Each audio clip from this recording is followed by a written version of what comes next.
जब करेलू बतियावे से ज्यादा लड़ेलू। फोन तू जब करेलू बतियावे से ज्यादा लड़ेलू।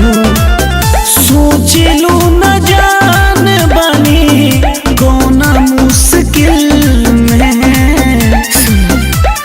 नफरत भरत बानी तोहरा दिल में। शादी हमर होता अप्रैल में। नफरत भरत बानी तोहरा दिल में। शादी हमर होता अप्रैल में।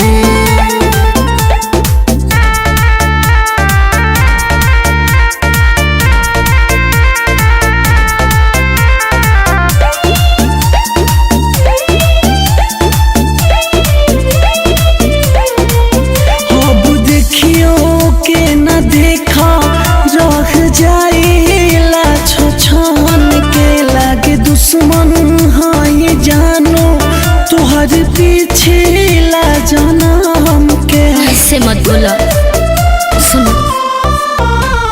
धीरे धीरे प्यार हम घटावतानी हो। जानिए के दूरी बढ़ावतानी हो। बोलो ना कहो गाइल तुहरा यकील में। नफरत भरत बानी तोहरा दिल में।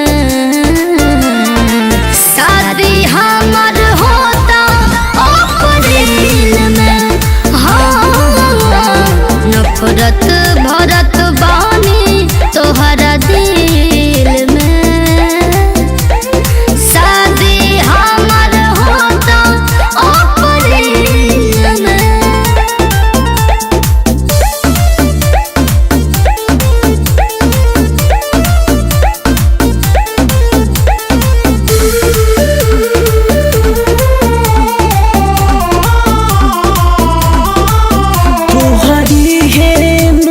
दतिया हमर जान लेके जाई।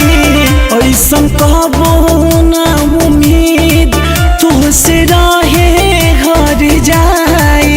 हम बेवफा नहीं हो। एकाएक कैसे सहब जखम हो। आदत लगावतानी सूरज पवन हो। करेलू ना बात अब ता पहिले लेखा फील में। नफरत भरत बानी तोहरा दिल